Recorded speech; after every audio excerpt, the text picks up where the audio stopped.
और माता सती की कथा।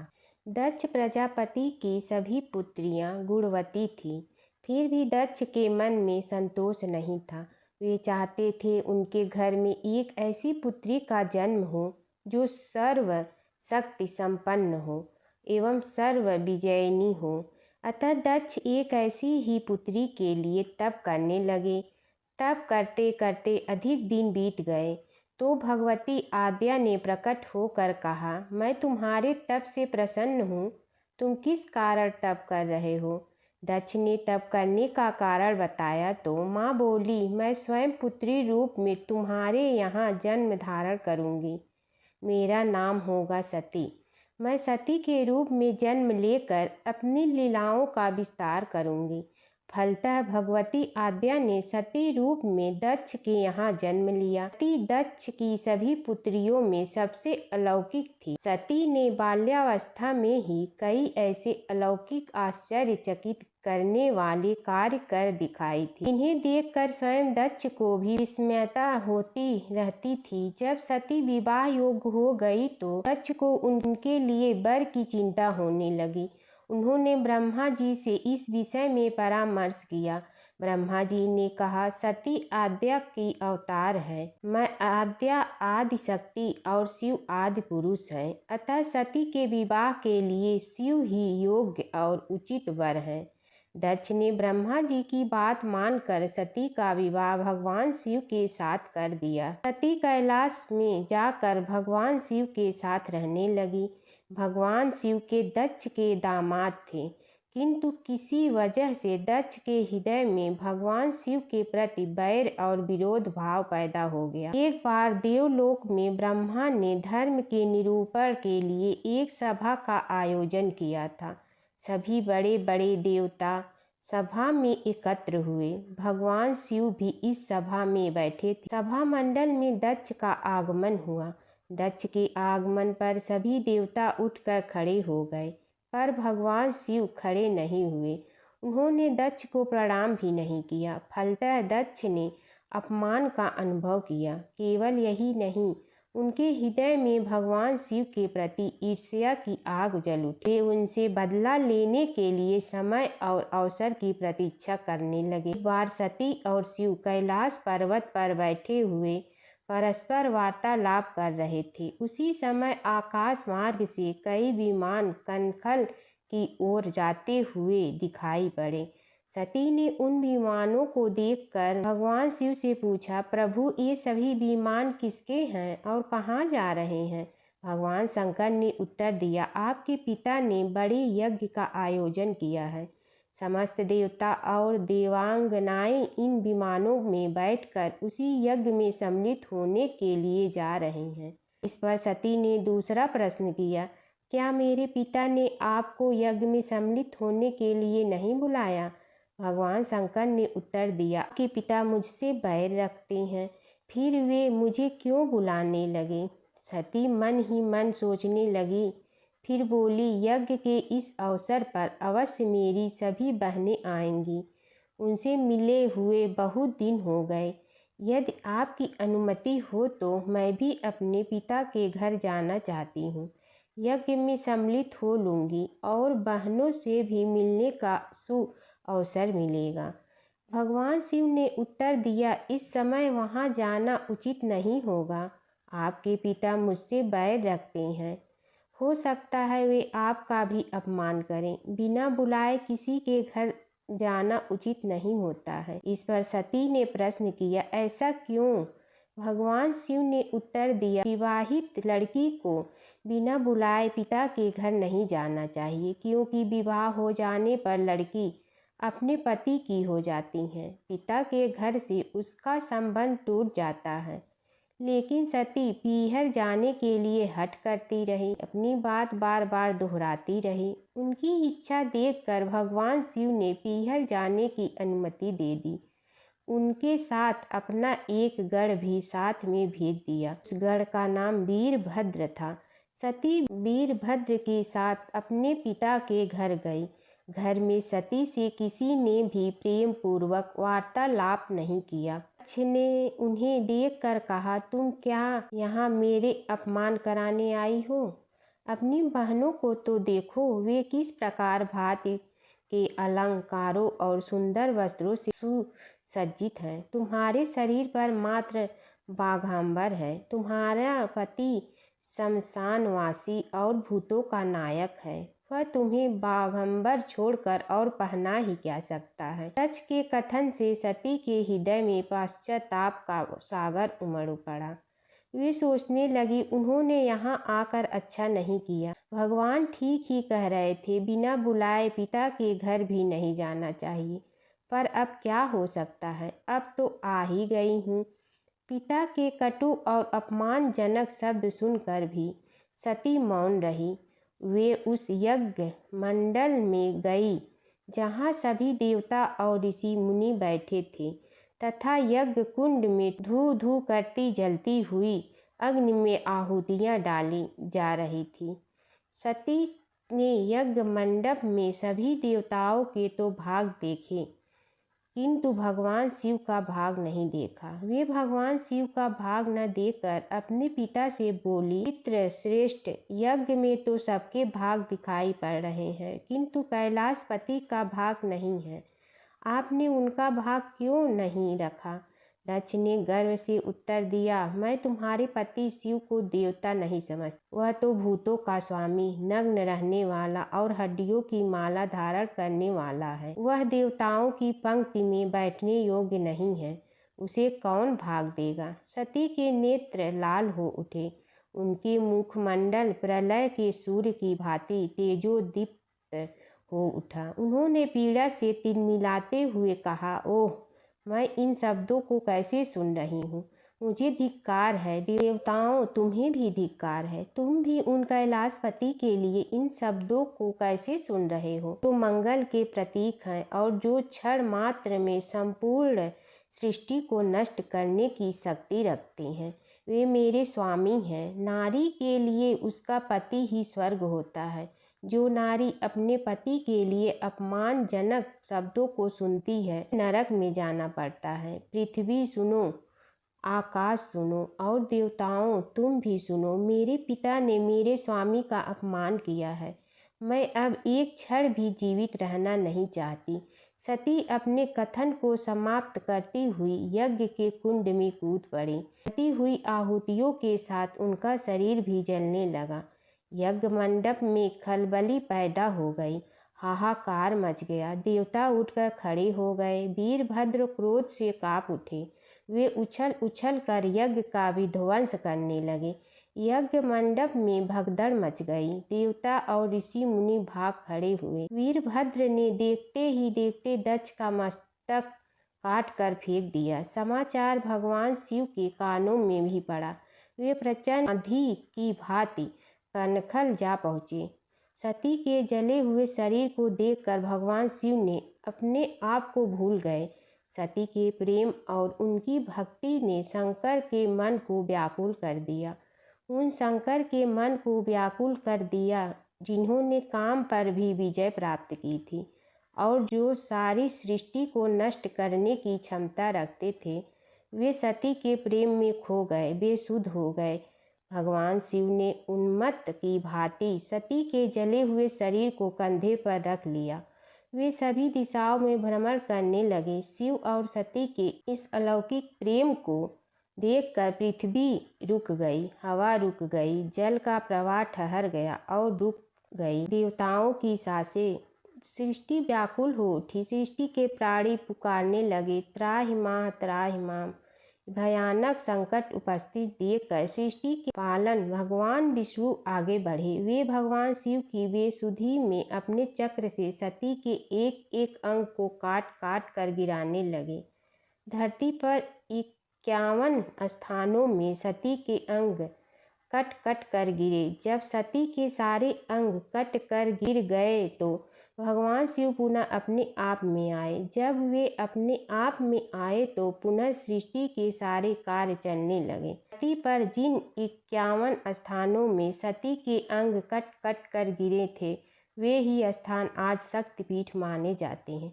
आज भी उन स्थानों में सती का पूजन होता है, उपासना होती है। था शिव और सती का प्रेम। शिव और सती के प्रेम ने उन्हें अमर और वंदनीय बना दिया।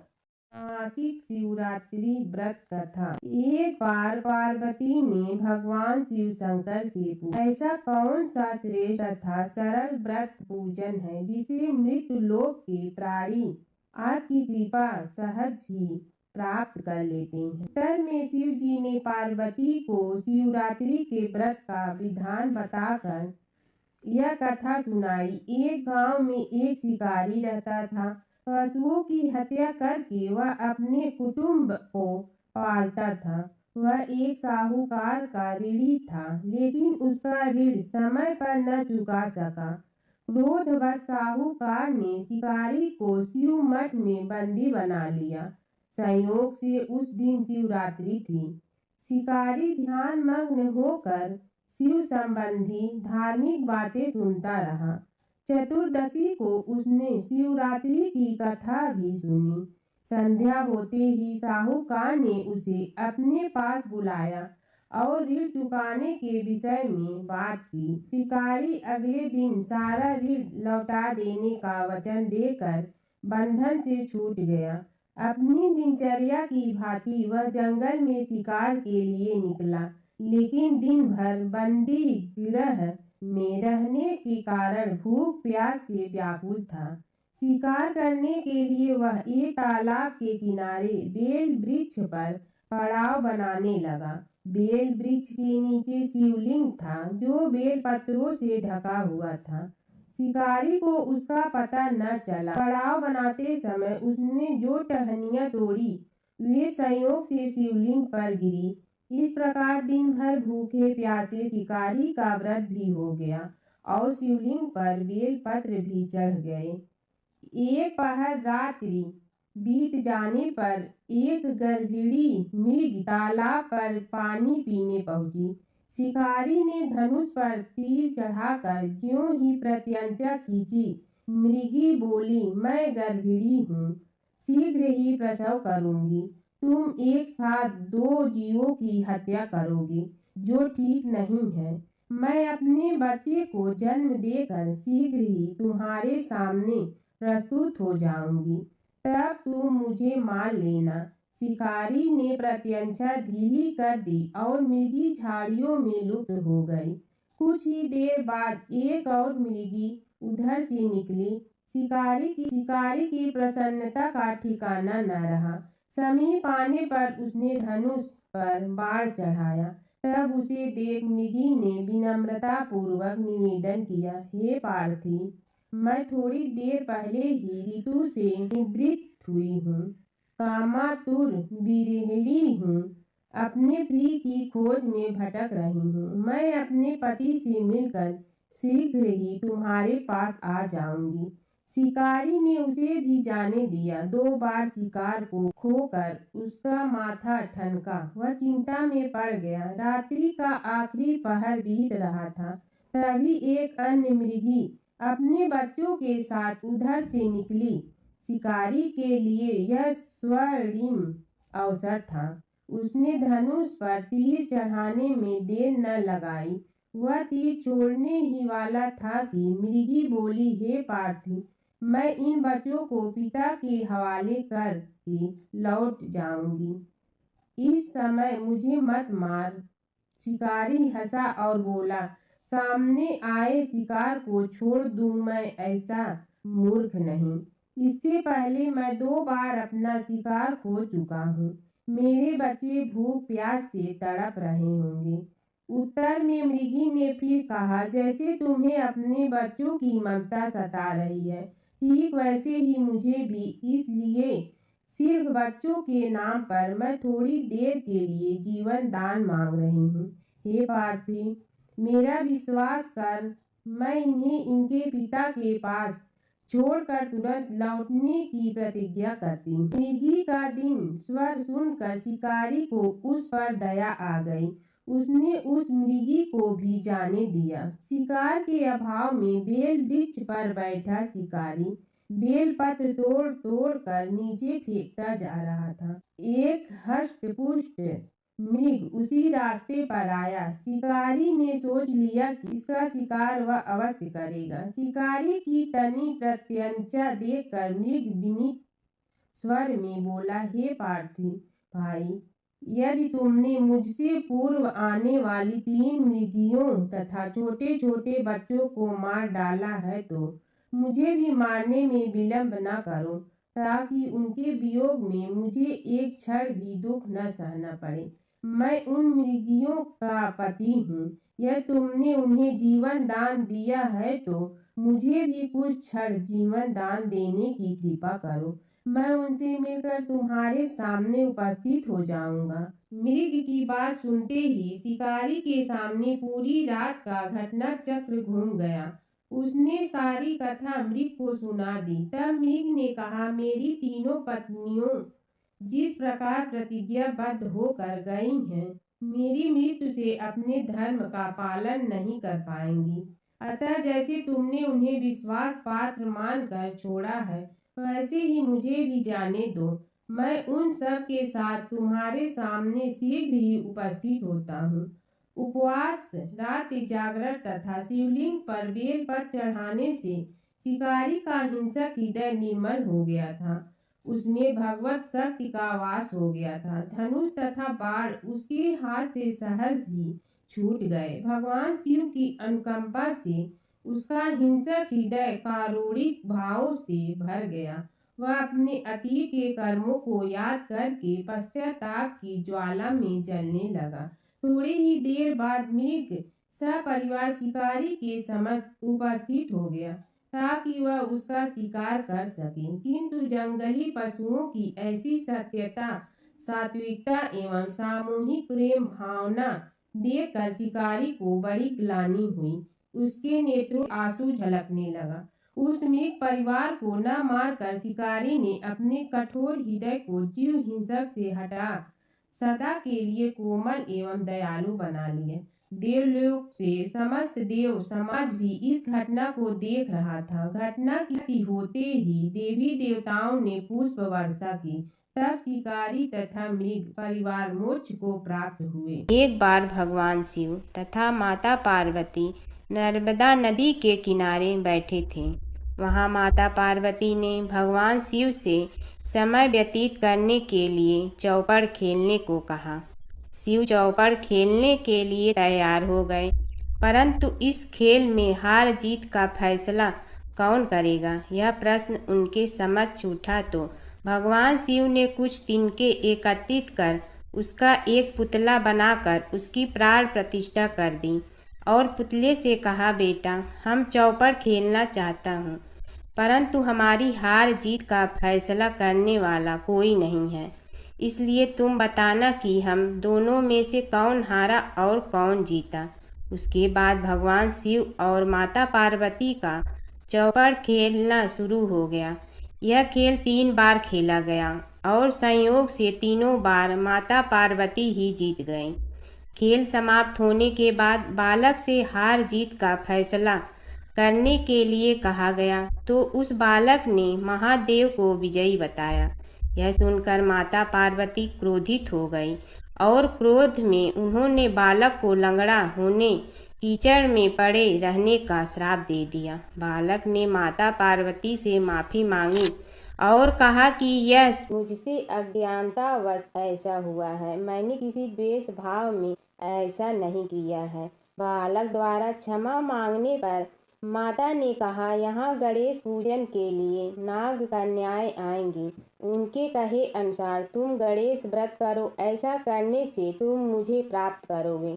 यह कहकर माता पार्वती शिव के साथ कैलाश पर्वत पर चली गईं। 1 वर्ष के बाद उस स्थान पर नाग कन्याएं आईं। तब नाग कन्याओं से श्री गणेश के व्रत की विधि मालूम करने पर उस बालक ने 21 दिन लगातार गणेश जी का व्रत किया। उसकी श्रद्धा से गणेश जी प्रसन्न हुए। उन्होंने बालक को मनोवांछित फल मांगने के लिए कहा। उस पर उस बालक ने कहा, हे विनायक, मुझ में इतनी शक्ति दीजिए कि मैं अपने पैरों से चलकर अपने माता पिता के साथ कैलाश पर्वत पर पहुंच सकूं और वे यह देख प्रसन्न हों। तब बालक को वरदान देकर श्री गणेश अंतर ध्यान हो गए। इसके बाद वह बालक कैलाश पर्वत पर पहुंच गया और कैलाश पर्वत पर पहुंचने की अपनी कथा उसने भगवान शिव को सुनाई। चौपड़ वाले दिन से माता पार्वती शिव जी से विमुख हो गई थी, अतः देवी के रुष्ट होने पर भगवान शिव ने भी बालक के बताए अनुसार 21 दिनों तक श्री गणेश का व्रत किया। इस व्रत के प्रभाव से माता पार्वती के मन से भगवान शिव के लिए जो नाराजगी थी वह समाप्त हो गई। तब यह व्रत विधि भगवान शंकर ने माता पार्वती को बताई। यह सुनकर माता पार्वती के मन में भी अपने पुत्र कार्तिकेय से मिलने की इच्छा जागृत हुई। तब माता पार्वती ने भी 21 दिन तक श्री गणेश का व्रत किया तथा दूर्वा फूल और लड्डुओं से गणेश जी का पूजन अर्चन किया।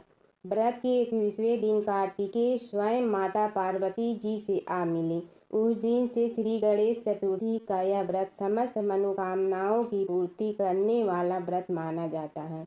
इस व्रत को करने से मनुष्य के सारे कष्ट दूर होकर मनुष्य को समस्त दुख सुख सुविधाएं प्राप्त होती हैं। पौराणिक कथा के अनुसार एक बार माता पार्वती ने अपने शरीर पर लगी हल्दी उतार कर एक बालक का पुतला बनाया और दिव्य शक्तियों से उसमें प्राण डाल दिए। माता पार्वती ने उस बालक का नाम विनायक रखा। इसके बाद माता पार्वती जब स्नान के लिए जाने लगी तो उन्होंने विनायक से कहा कि तुम द्वार पर बैठो और किसी को अंदर मत आने देना।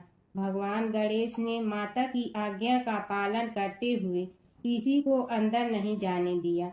भगवान शिव को भी गणेश जी ने माँ पार्वती के कहने पर बाहर ही रोक दिया, जिससे भगवान शिव क्रोधित हो गए। भोलेनाथ को यह नहीं पता था कि गणेश जी कौन हैं और उन्होंने अपने त्रिशूल से उनका सिर धड़ से अलग कर दिया।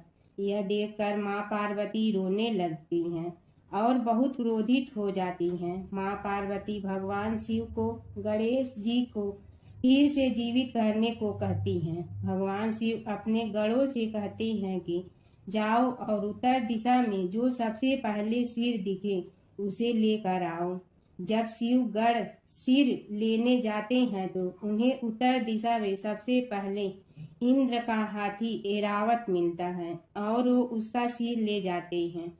इसके बाद भगवान शिव अपने पुत्र गणेश जी को हाथी का सिर लगाकर जीवित कर देते हैं। एक बार अपने पुत्र के खातिर भगवान शिव और श्री कृष्ण के बीच छिड़ गया था प्रलयंकारी युद्ध। भगवान शिव जहाँ प्रलय के देवता हैं वहीं श्री कृष्ण पालन करता। दोनों के कारण ही यह जगत सुचारू रूप से चल रहा है और दोनों महाशक्तिशाली हैं। लेकिन कभी आपने सोचा है कि अगर कभी दोनों में युद्ध हुआ तो उसका इस संसार पर क्या असर पड़ेगा और दोनों में से विजयी कौन होगा? चलिए जानते हैं एक पौराणिक कथा जहां इन दोनों के भयंकर युद्ध का वर्णन मिलता है। पौराणिक कथा के अनुसार एक बार राजा बलि के सबसे बड़े पुत्र बाणासुर ने शिवपुत्र कार्तिकेय की सुंदरता से मोहित होकर भगवान शिव का पुत्र बनने की इच्छा जताई। उसने भगवान शिव की कठोर तपस्या की, जिसके बाद शिव जी ने उसे अपने पुत्र के रूप में स्वीकार कर लिया। एक समय ऐसा आया जब बाणासुर की पुत्री उषा को श्री कृष्ण के पुत्र अनिरुद्ध से प्रेम हो गया। उषा की मायावी मित्र अप्सरा चित्रलेखा ने अनिरुद्ध और उषा का गंधर्व विवाह करा दिया। जब बाणासुर को यह बात पता चली तो उसने अनिरुद्ध का अपहरण कर उसे अपना बंदी बना लिया। फिर क्या था, श्री कृष्ण ने अपनी पूरी सेना के साथ बाणासुर की नगरी पर धावा बोल दिया। श्री कृष्ण और बाणासुर का युद्ध। बाणासुर श्री कृष्ण की नारायणी सेना से अकेले नहीं लड़ सकता था, इसलिए उसने भगवान शिव से मदद मांगी। अब युद्ध में श्री कृष्ण की नारायणी सेना के विरुद्ध बाणासुर की सेना के साथ भगवान शिव और कुमार कार्तिकेय भी लड़ रहे थे। युद्ध इतना भयानक था कि एक पल को लगा कि भगवान शंकर ने अग्निशस्त्र से गरुड़ पर सवार श्री कृष्ण, बलराम और प्रद्युम्न मारे गए, लेकिन उसी समय श्री कृष्ण ने वरुणास्त्र का प्रयोग कर महादेव के अग्नेस्त्र को शांत कर दिया। फिर शिव जी के अस्त्रों के जवाब में श्री कृष्ण ने वैष्णवास्त्र का प्रयोग किया, जिससे संपूर्ण जगत अंधकार में डूब गया। गुस्से में भगवान शंकर ने 4 पंखा वाला बाण अपने हाथ में ले लिया, तो श्री कृष्ण ने जीभरास्त्र उठाया। इस तरह यह युद्ध समय के साथ विकराल हो गया और इस युद्ध से समस्त सृष्टि में हाहाकार मच गया। तब ब्रह्मा जी को युद्ध रोकने आना पड़ा। उन्होंने दोनों को सारी स्थिति स्पष्ट की कि किस प्रकार उनके युद्ध से संसार का विनाश हो रहा है। उनके समझाने के बाद महादेव युद्ध में पीछे हट गए, लेकिन कार्तिकेय और बाणासुर भगवान श्री कृष्ण से युद्ध करते रहे। जब श्री कृष्ण ने बाणासुर को परास्त किया, अंत में भगवान श्री कृष्ण ने युद्ध में बाणासुर को पराजित करने के लिए अपना सुदर्शन चक्र प्रयोग किया और उसकी मदद से बाणासुर के सहस्त्र भुजाओं को काट डाला। जैसे ही श्री कृष्ण अपने चक्र से उसका वध करने लगे, कार्तिकेय के साथ महादेव वहां फिर से पहुंच गए, लेकिन इस बार उन्होंने युद्ध करने के बजाय श्री कृष्ण से बाणासुर को माफ करने का अनुरोध किया। भगवान शिव ने श्री कृष्ण से कहा कि मैंने इसे अभय दान दिया है, इसलिए अगर आप इसका वध कर देंगे तो मेरा वचन झूठा पड़ जाएगा। शिव जी के ऐसा कहने पर श्री कृष्ण ने बाणासुर को क्षमा कर दिया और अनिरुद्ध, उषा सहित अपनी पूरी सेना लेकर वहां से चल दिए। बाणासुर को आज भी अजर अमर माना जाता है और बाद में भगवान शिव के उसे अपने गढ़ों में शामिल कर लिया। एक साहूकार बहुत अमीर था, उसके पास धन की कोई कमी नहीं थी। साहूकार के पास सभी सुख और ऐश्वर्य के साधन थे, किंतु उसको एक ही दुख था कि उसकी कोई औलाद नहीं थी। दिन रात वह इसी चिंता में लगा रहता और वह पुत्र पाने के लिए हर सोमवार को भगवान चंद्रदेव वह शिव जी की पूजा करता, वह व्रत रखता था। साहूकार की भोलेनाथ के प्रति ऐसी भक्ति देखकर एक बार माँ पार्वती जी ने शिव जी से कहा, हे नाथ, ये साहूकार आपका अनन्य भक्त है और सदैव ही आपका व्रत और पूजा भक्ति भाव से किया करता है। आप कृपा करके इसकी मनोकामना को पूरी कर दें। पार्वती जी के ऐसा वचन सुनकर भोलेनाथ ने माँ गौरी से कहा, हे पार्वती, यह संसार एक कर्म क्षेत्र है। यहाँ जो भी जैसा कार्य करता है उसे वैसा ही फल मिलता है, अर्थात जैसा कार्य मनुष्य करता है वैसा ही परिणाम भोगता है। किंतु माता पार्वती आग्रह पूर्वक बोली, हे महादेव, यह आपका अनन्य भक्त है। यदि इसको कोई भी दुख है तो आपको उसे अवश्य दूर करना चाहिए। यदि आप अपने भक्तों की मनोकामनाएं पूरी नहीं करेंगे तो क्यों मनुष्य आपकी भक्ति, सेवा व पूजन करेगा। पार्वती जी के इस आग्रह को सुनकर शिव जी ने कहा, हे शिवे, इस साहूकार के कोई पुत्र नहीं है, इसी कारण यह दिन रात चिंतित व दुखी रहता है। इसके भाग्य में संतान न होने पर भी मैं इसे पुत्र प्राप्ति के लिए वरदान देता हूँ, किंतु इसका पुत्र केवल 12 वर्ष तक ही जीवित रह सकता है, इसके बाद वह मर जाएगा। इससे अधिक मैं इस साहूकार के लिए कुछ नहीं कर सकता। यह सब बातें साहूकार सुन रहा था। उसे यह सारी बातें सुनकर न कोई खुशी हुई और न ही कोई दुख। वह पूर्व व्रत शिव की पूजा व व्रत करता रहा। कुछ समय पश्चात साहूकार की पत्नी गर्भवती हो गई और 10वें महीने में उसने एक बहुत ही सुंदर पुत्र को जन्म दिया। साहूकार के घर में बहुत खुशियां मनाई गई, किंतु साहूकार ने अपने पुत्र की 12 वर्ष की उम्र जानकर कोई खुशी प्रकट नहीं की और इस संबंध में किसी को कोई भेद भी नहीं बताया। वह बालक धीरे धीरे बड़ा होने लगा। जब वह बालक 11 साल का हो गया तो बालक की माता ने साहूकार से उसके विवाह के लिए कहा, किंतु साहूकार ने कहा कि मैं इसे काशी जी पढ़ने भेजूंगा। साहूकार ने अपने साले को बुलाकर कहा कि तुम इस बालक को काशी पढ़ाने ले जाओ और इसे विधिवत शिक्षा ग्रहण कराओ। साहूकार ने उसको बहुत सा धन देकर कहा कि रास्ते में जहाँ कहीं भी ठहरो वहाँ यज्ञ और ब्राह्मणों को भोजन कराते जाना। इस प्रकार वह दोनों मामा भांजे रास्ते में यज्ञ करते, दान देते और ब्राह्मणों को पूजन कराते जा रहे थे। रास्ते में एक शहर पड़ा।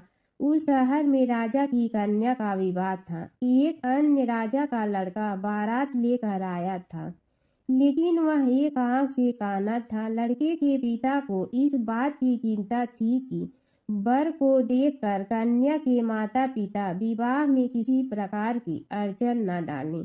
इसी कारण जब उन्होंने साहूकार के अति सुंदर बेटे को देखा तो उसके मन में विचार आया कि क्यों न इस लड़के से विवाह का कार्य पूर्ण करा लिया जाए। यह विचार कर उसने लड़के और उसके मामा से कहा कि यदि आप फेरे व कन्यादान का कार्य पूर्ण करा देंगे तो आपकी बड़ी कृपा होगी और हम आपको बहुत सारा धन देंगे। साहूकार के लड़के और उसके मामा ने इस बात को स्वीकार कर लिया था। विवाह का काम भली प्रकार से पूरा हो गया। जब वह लड़का जाने लगा तो उसने चुपके से राजकुमारी की चुनरी पर लिख दिया कि तेरा विवाह मेरे साथ हुआ है, लेकिन जिसके साथ तुम्हें भेजा जाएगा वह एक आंख से काना है। मैं काशी जी को जा रहा हूँ। राजकुमारी ने जब इस प्रकार लिखा पाया तो उसने काने राजकुमार के साथ जाने से इनकार कर दिया और कहा कि यह मेरा पति नहीं है। मेरा विवाह जिसके साथ हुआ है वह काशी जी गया है। राजकुमारी के पिता ने यह सब जब सुना तो उसने अपनी कन्या को विदा करने से इनकार कर दिया। बारात वापिस चली गई। उधर साहूकार का लड़का और उसका मामा काशी जा पहुंचे, जहां लड़के ने पढ़ना शुरू किया तथा अपना अतिरिक्त समय मामा भांजा यज्ञ दान आदि में व्यतीत करने लगे। इस प्रकार कई महीने बीत गए। जब लड़का 12 साल का हुआ तो उस दिन लड़के के मामा ने यज्ञ का आयोजन कर रखा था। अचानक ही लड़के की तबीयत खराब हो गई। लड़के के मामा ने कहा कि अंदर जाकर सो जाओ। लड़का अंदर जाकर सो गया। थोड़ी देर पश्चात लड़का मर गया। जब लड़के के मामा ने देखा कि वह मर गया है तो वह बहुत दुखी हुआ। उसने सोचा कि मैं पहले यज्ञ पूरा कर लूं, तब कुछ सोचूंगा। लड़के के मामा ने यज्ञ पूरा किया और फिर रोना प्रारंभ कर दिया। वह बहुत जोर जोर से रो रहा था। संयोग बस शिव जी और पार्वती उधर से जा रहे थे। पार्वती जी ने भगवान भोलेनाथ से कहा, हे नाथ, कोई दुखी व्यक्ति रो रहा है, उसके कष्टों को दूर कर दो। जब शिव जी और पार्वती जी वहां पहुंचे तो उन्होंने देखा कि वहां पर एक लड़का मरा हुआ पड़ा है। तब पार्वती ने देखते ही लड़के को पहचान लिया। पार्वती जी ने लड़के के मरने का कारण पूछा तो भोलेनाथ ने बताया, हे गौरी, इस लड़के की आयु इतनी ही थी, ये अपनी आय पूरी कर चुका है। तब पार्वती जी ने विनम्रता पूर्वक कहा, महाराज, कृपा करके आप इस लड़के को जीवित कर दीजिए, नहीं तो इसके माता पिता इसके वियोग में तड़प तड़प कर अपनी जान दे देंगे। माता पार्वती की बात सुनकर शिव जी ने लड़के को पुनः जीवित कर दिया। शिव जी की कृपा से लड़का जीवित हो गया। शिव शंकर व पार्वती जी शिव धाम चले गए। शिक्षा पूरी होने पर लड़का और उसका मामा पहले की तरह यज्ञ करते, ब्राह्मणों को भोजन तथा दक्षिणा देते हुए अपने घर की ओर चल दिए। रास्ते में दोनों उसी शहर में आए जहाँ पर उस लड़के की शादी हुई थी। वहाँ पहुंचकर दोनों ने यज्ञ करना शुरू कर दिया। जब वे दोनों यज्ञ कर रहे थे तो उसके लड़के के ससुर यानी वहाँ के राजा ने, जो उधर से घोड़े पर बैठकर अपने सेवकों के साथ जा रहा था, उसने लड़के को पहचान लिया। राजा ने महल में ले जाकर दोनों की खूब सेवा की। कुछ समय राजा के महल में रहने के बाद लड़के ने राजा से जाने की आज्ञा ली। राजा ने अपनी लड़की को लड़के के साथ विदा किया और साथ में बहुत सा धन एवं दास दासियों को भी भेजा। जब वे अपने शहर में आए तो लड़के के मामा ने कहा, पहले मैं तुम्हारे माता पिता को तुम्हारे आने की खबर सुना आता हूँ, तब तक तुम पत्नी सहित यहाँ आराम करो। ऐसा कहकर लड़के का मामा साहूकार को अपने पुत्र के आने की खबर देने चला गया। घर आकर उसने देखा कि उसके बहन और बहनोई छत पर बैठे हुए हैं और उन्होंने यह प्रण कर रखा है कि यदि उनका बेटा जीवित लौट आया तो वह छत से नीचे उतर आएंगे, नहीं तो छत से कूदकर अपने प्राण त्याग देंगे। लड़के के मामा ने जब यह समाचार उन्हें सुनाया कि उनका लड़का जीवित लौट आया है तो उन्हें विश्वास नहीं हुआ। तब लड़के के मामा ने शपथ खाकर कहा कि आपका पुत्र अपनी स्त्री और बहुत से धन और दास दासियों सहित घर आ गया है। तब साहूकार और उसकी पत्नी छत से नीचे उतर आए तथा प्रसन्नता के साथ अपने बेटे और बहू का स्वागत किया। सभी प्रसन्नता के साथ रहने लगे। इस प्रकार भक्ति भाव से जो भी प्राणी सोमवार के व्रत का पालन करता है तथा प्रेम पूर्वक इस कथा को सुनता या पढ़ता है तो उसके सभी कष्ट दूर होते हैं, सारी मनोकामनाएं पूर्ण होती हैं और इस लोक में सभी सुख सुविधाओं को भोग कर अंत में उसे शिवलोक की प्राप्ति होती है। इस प्रकार सोमवार के व्रत को 16 सोमवार तक करें, फिर उद्यापन करें। इस व्रत के प्रभाव से मानवों को सभी प्रकार के सुखों की प्राप्ति होती है, मिलती है शिव पार्वती की कृपा। भोलेनाथ को प्रसन्न करने के लिए आरंभ शिव के गढ़ नंदी का कथा। नंदी कैसे बने शिव के गढ़। शिव की घोर तपस्या के बाद शिलाद ऋषि ने नंदी को पुत्र रूप में पाया था। शिलाद ऋषि ने अपने पुत्र नंदी को संपूर्ण वेदों का ज्ञान प्रदान किया। एक दिन शिलाद ऋषि के आश्रम में मित्र और वरुण नाम के 2 दिव्य ऋषि पधारे। नंदी ने अपने पिता की आज्ञा से उन ऋषियों की उन्होंने अच्छे से सेवा की। जब ऋषि जाने लगे तो उन्होंने शिलाद ऋषि को तो लंबी उम्र और खुशहाल जीवन का आशीर्वाद दिया, लेकिन नंदी को नहीं। तब शिलाद ऋषि ने उनसे पूछा कि उन्होंने नंदी को आशीर्वाद क्यों नहीं दिया। इस पर ऋषियों ने कहा कि नंदी अल्पायु है। यह सुनकर शिलाद ऋषि चिंतित हो गए। पिता की चिंता को नंदी ने जानकर पूछा, क्या बात है पिताजी। तब पिताजी ने कहा कि तुम्हारी अल्पायु के बारे में ऋषि कह गए हैं, इसीलिए मैं चिंतित हूँ। यह सुनकर नंदी हंसने लगा और कहने लगा कि आपने मुझे भगवान शिव की कृपा से पाया है तो मेरी उम्र की रक्षा भी वही करेंगे, आप क्यों चिंता करते हैं। इतना कहते ही नंदी भुवन नदी के किनारे शिव की तपस्या करने के लिए चले गए। कठोर तप के बाद शिव जी प्रकट हुए और कहा, वरदान मांगो वत्स। तब नंदी ने कहा कि मैं उम्र भर आपके सानिध्य में रहना चाहता हूँ।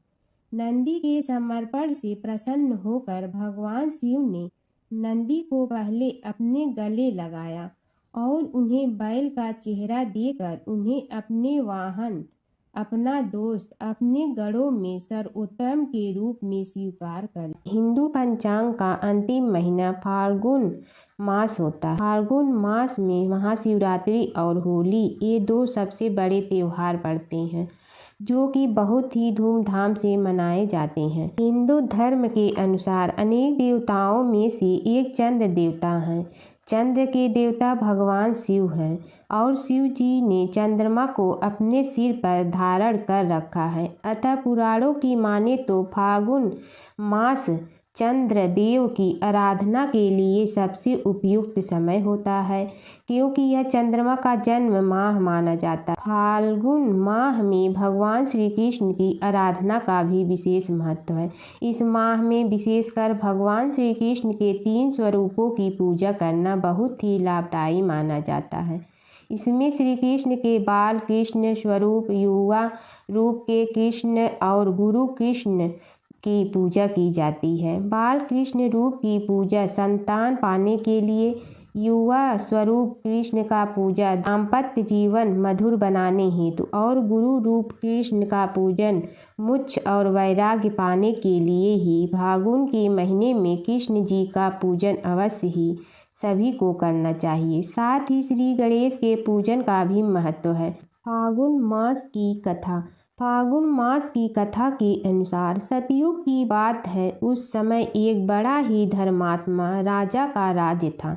उसके राज्य में एक ब्राह्मण था। उसका नाम था विष्णु शर्मा। विष्णु शर्मा के 7 पुत्र थे और वे सातों अलग अलग रहते थे। जब विष्णु शर्मा का वृद्धावस्था का समय आया तो उसने सब बहुओं से कहा, तुम सब गणेश का व्रत करो। स्वयं विष्णु शर्मा भी इस व्रत को किया करता था।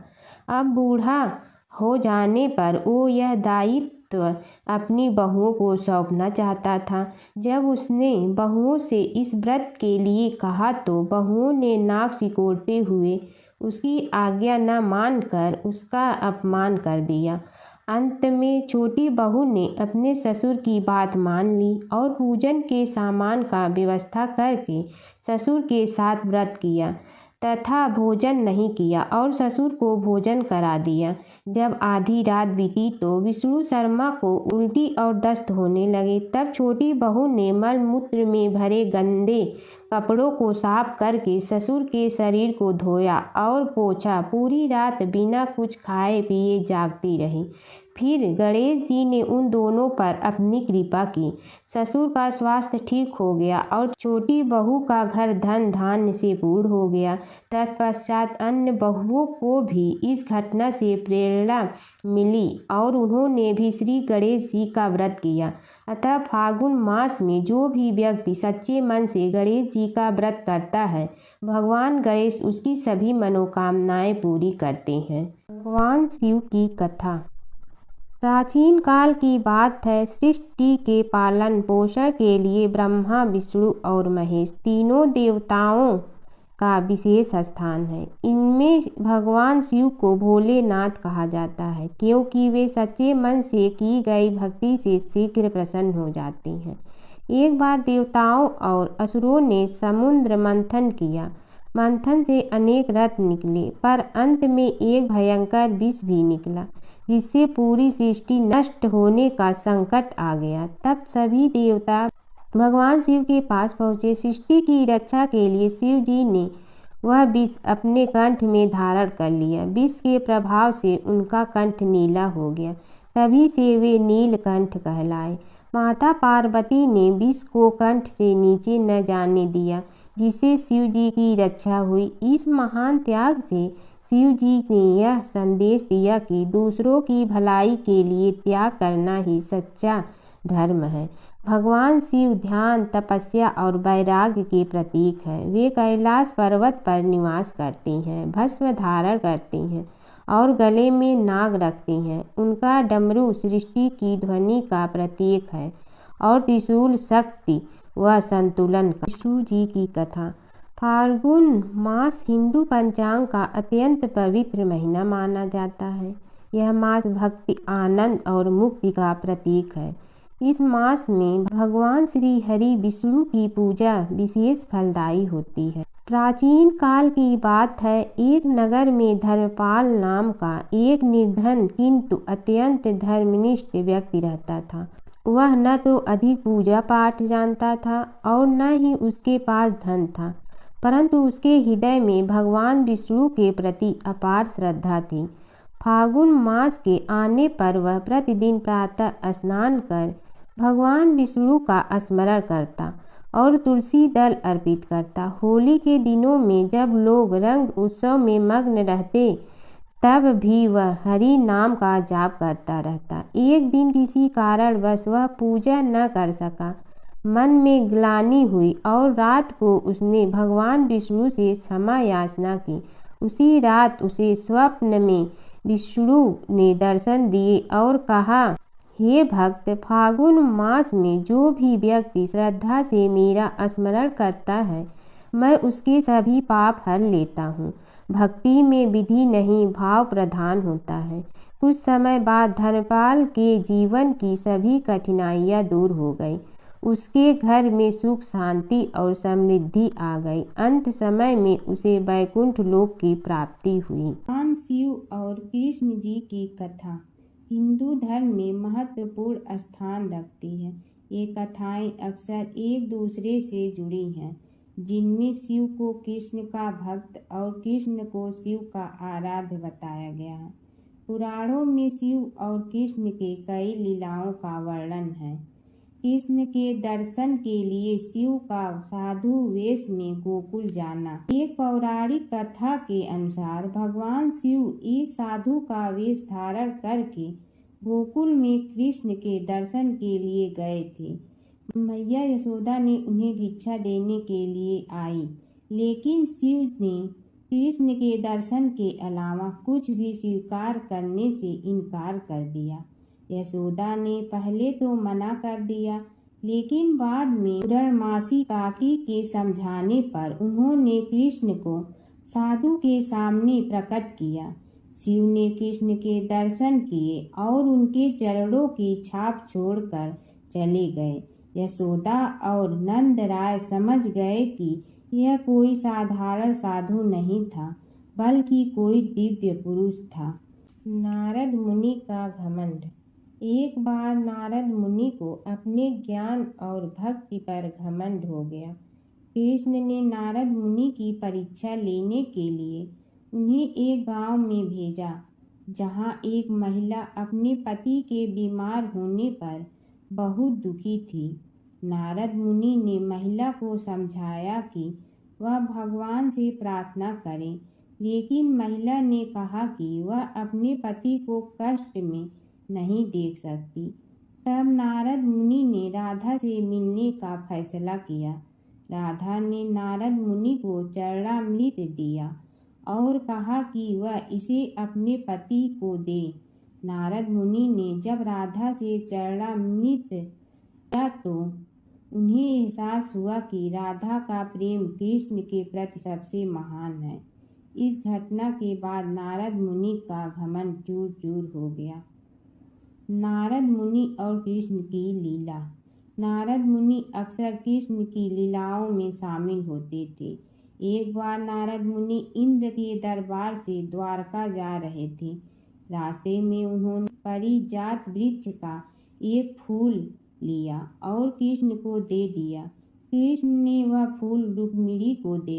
नारद मुनि ने देखा कि कृष्ण ने वह फूल रुक्मिणी को दिया तो उन्हें बहुत खुशी हुई। एक समय की बात है कि विष्णु भगवान का विवाह लक्ष्मी जी के साथ निश्चित हो गया। विवाह की तैयारी होने लगी। सभी देवताओं को निमंत्रण भेजे गए, परंतु गणेश जी को निमंत्रण नहीं दिया। कारण जो भी रहा हो, अब भगवान विष्णु की बारात जाने का समय आ गया। सभी देवता अपनी पत्नियों के साथ विवाह समारोह में आए। उन सब ने देखा कि गणेश जी कहीं दिखाई नहीं दे रहे हैं। तब वे आपस में चर्चा करने लगे कि क्या गणेश जी को कोई न्योता नहीं दिया है या स्वयं गणेश जी ही नहीं आए हैं। सभी को इस बात पर आश्चर्य होने लगा। तभी सब ने विचार किया कि विष्णु भगवान से ही इसका कारण पूछा जाए। विष्णु भगवान से पूछने पर उन्होंने कहा कि हमने गणेश जी के पिता भोलेनाथ महादेव को न्योता भेजा है। यदि गणेश जी अपने पिता के साथ आना चाहते हैं तो आ जाते, अलग से न्योता देने की कोई आवश्यकता भी नहीं थी। दूसरी बात यह है कि उनको 1.25 मन मूंग, 1.25 मन चावल, 1.25 मन घी और 1.25 मन लड्डू का भोजन दिन भर में चाहिए। यदि गणेश जी नहीं आएंगे तो कोई बात नहीं, दूसरे के घर जाकर इतना सारा खाना पीना अच्छा भी नहीं लगता। इतनी वार्ता कर ही रहे थे कि किसी एक ने सुझाव दिया, यदि गणेश जी आ भी जाए तो उनके द्वारपाल बनाकर बैठा देंगे कि आप घर की याद रखना। आप तो चूहे पर बैठकर धीरे धीरे चलोगे तो बारात से बहुत पीछे रह जाओगे।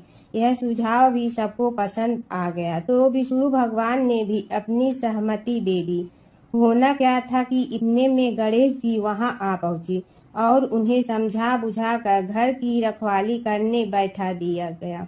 बारात चल रही थी तब नारद जी ने देखा कि गणेश जी तो दरवाजे पर ही बैठे हुए हैं, तो वे गणेश जी के पास गए और रुकने का कारण पूछा। गणेश जी कहने लगे कि विष्णु भगवान ने मेरा बहुत अपमान किया है। नारद जी ने कहने लगे कि अपनी मूसक देना को आगे भेज दे तो वह रास्ता खोद देगी, जिससे उनके वाहन धरती में धंस जाएंगे। तब आपको सम्मान पूर्वक बुलाना पड़ेगा।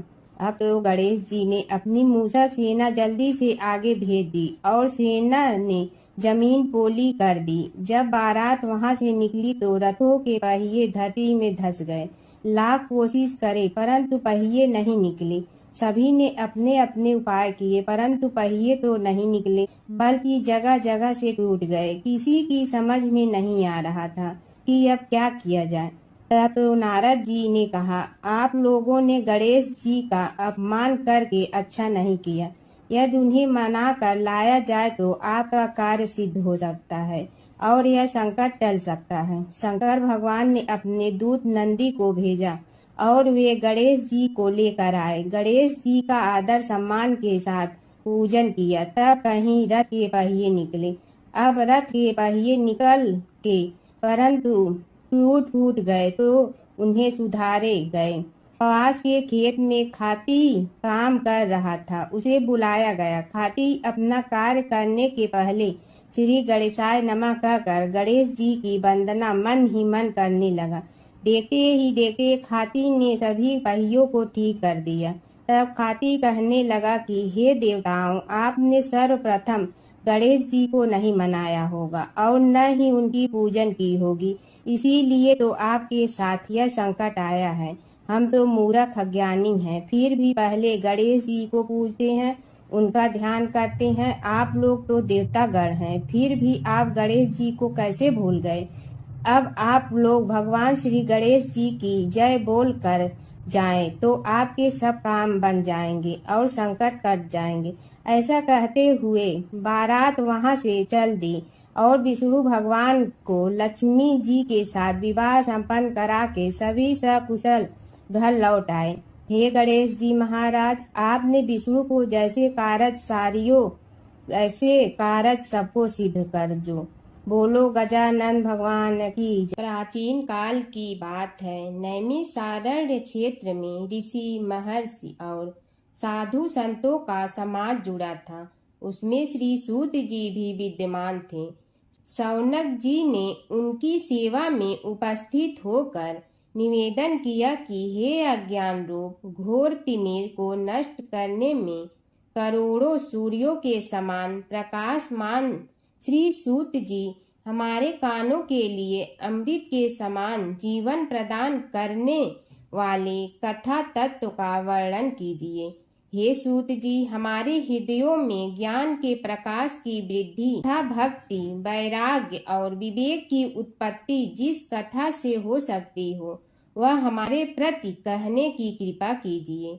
शौनक जी की जिज्ञासा से सूत जी बड़े प्रसन्न हुए। पुरातन इतिहासों के स्मरण से उनका शरीर पुलकायमान हो रहा था।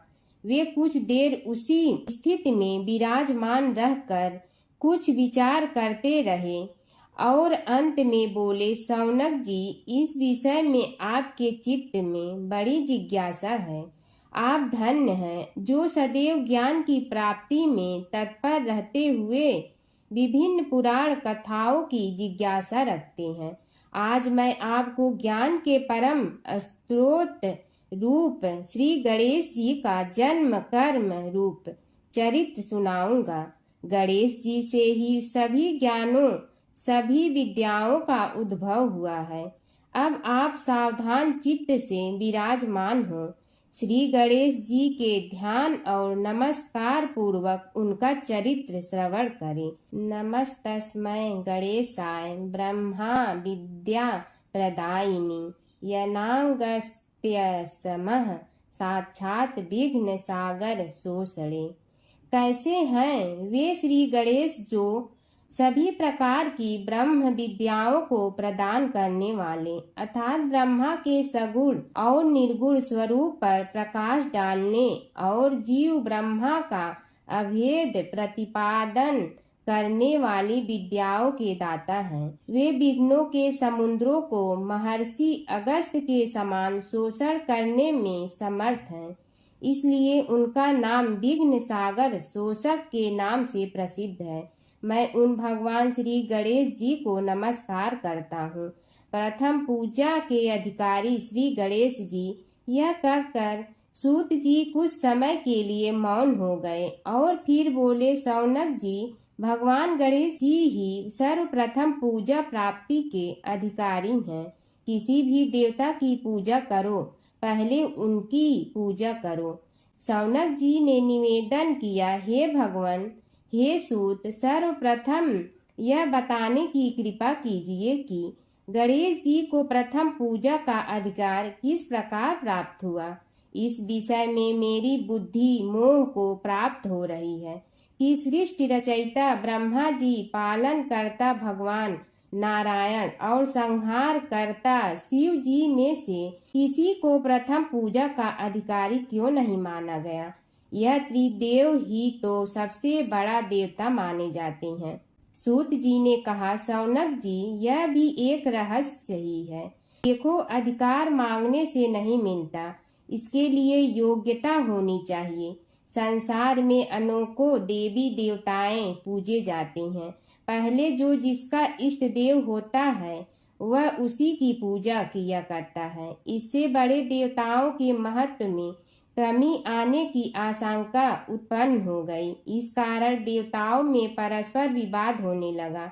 वे उसका निर्णय प्राप्त करने के लिए शिव जी के पास पहुँचे और प्रणाम करके पूछने लगे, प्रभु, हम सब में प्रथम पूजा का अधिकारी कौन है। शिव जी सोचने लगे कि किसे प्रथम पूजा का अधिकारी माने। तभी उन्हें एक युक्ति सूझी। बोले, देवगण, इसका निपटारा बातों से नहीं तथ्यों से होगा। इसके लिए एक प्रतियोगिता रखनी होगी, शिव की परिक्रमा करने की प्रतियोगिता।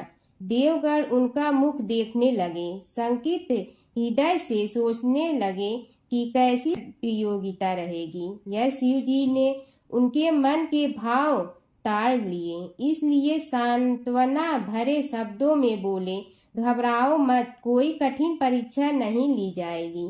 बस इतना ही कि सभी अपने अपने वाहनों पर चढ़कर संसार की परिक्रमा करो और फिर यहाँ लौट आओ। जो पहले लौटेगा वही सर्वप्रथम पूजा का अधिकारी होगा। अब क्या देर थी, सभी अपने अपने वाहन पर चढ़कर दौड़ पड़े। किसी का वाहन गजराज था तो किसी का सिंह, किसी का भैंसा तो किसी का मृग, किसी का हंस तो किसी का उल्लू, किसी का अश्व तो किसी का श्वान। अभिप्राय यह है कि वाहनों को विविधता के दर्शन उस समय जितने भले प्रकार से हो सकते थे उतने अन्य समय में नहीं। सबसे गया बीता वाहन गणेश जी का था मूषक, उससे चूहा भी कहते हैं। ऐसे वाहन के बल भरोसे इस प्रतियोगिता में सफल होना तो क्या, सम्मिलित होना भी हास्यास्पद है। गणेश जी ने सोचा, छोड़ो, क्या होगा प्रतियोगिता में भाग लेने से, हम तो यहाँ बैठे रहकर ही तमाशा देखेंगे। वे बहुत देर तक विचार करते रहे। अंत में उन्हें एक युक्ति सूझी। शिव जी स्वयं ही जगदाता हैं, यह संसार उन्हीं का प्रतिबिंब है, तब क्यों न इन्हीं की परिक्रमा कर ली जाए। इनकी परिक्रमा करने से ही संसार की परिक्रमा हो जाएगी। ऐसा निश्चय कर उन्होंने मूषक पर चढ़कर शिव जी की परिक्रमा की और उनके समक्ष जा पहुंचे। शिव जी ने कहा, तुमने परिक्रमा पूर्ण कर ली? उन्होंने उत्तर दिया, जी हाँ। शिव जी सोचने लगे कि इसे तो यहीं घूमते हुए देखा, फिर परिक्रमा कैसे कराया। देवताओं का परिक्रमा करके लौटना आरंभ हुआ और उन्होंने गणेश जी को वहां बैठे देखा तो माथा ठनक गया। फिर भी साहस करके बोले, अरे तुम विश्व की परिक्रमा के लिए नहीं गए? गणेश जी ने कहा, अरे मैं कब का यहाँ आ गया। देवता बोले, तुम्हें तो कहीं भी नहीं देखा। गणेश जी ने उत्तर दिया, देखते कहाँ से, समस्त संसार शिव जी में विद्यमान है। इनकी परिक्रमा करने से ही संसार की परिक्रमा पूर्ण हो गई। सूत जी बोले, शौनक, इस प्रकार गणेश जी ने अपनी बुद्धि के बल पर ही विजय प्राप्त कर ली। उनका कथन सत्य था, इसलिए कोई विरोध करता भी तो कैसे। बस उसी दिन से गणेश जी की प्रथम पूजा होने लगी। जय शिव ओंकारा प्रभु, जय शिव ओंकारा। ब्रह्मा विष्णु सदाशिव अर्धांगी धारा। जय शिव ओंकारा। एकानन चतुरानन पंचानन राजे। हंसासन गरुड़ासन वृषवाहन साजे। जय शिव ओंकारा। दो भुज चार चतुर भुज दस भुज अति सोहे। तीनों रूप निरखते त्रिभुवन जन मोहे। जय शिव ओंकारा। अक्षमाला बनमाला मुंडमाला धारी। चंदन मृग मद सोहे भोले शुभकारी। जय शिव ओंकारा। श्वेतांबर पीतांबर बागंबर अंगे। ब्रह्मादिक सनकादिक प्रेतादिक संगे। जय शिव ओंकारा। करके मध्य कमंडलु और त्रिशूलधारी। सुखकारी दुखहारी जग पालनकारी। जय शिव ओंकारा। ब्रह्मा विष्णु सदाशिव जानत अविवेका। रणवाचर में शोभित ए तीनों एका। जय शिव ओंकारा।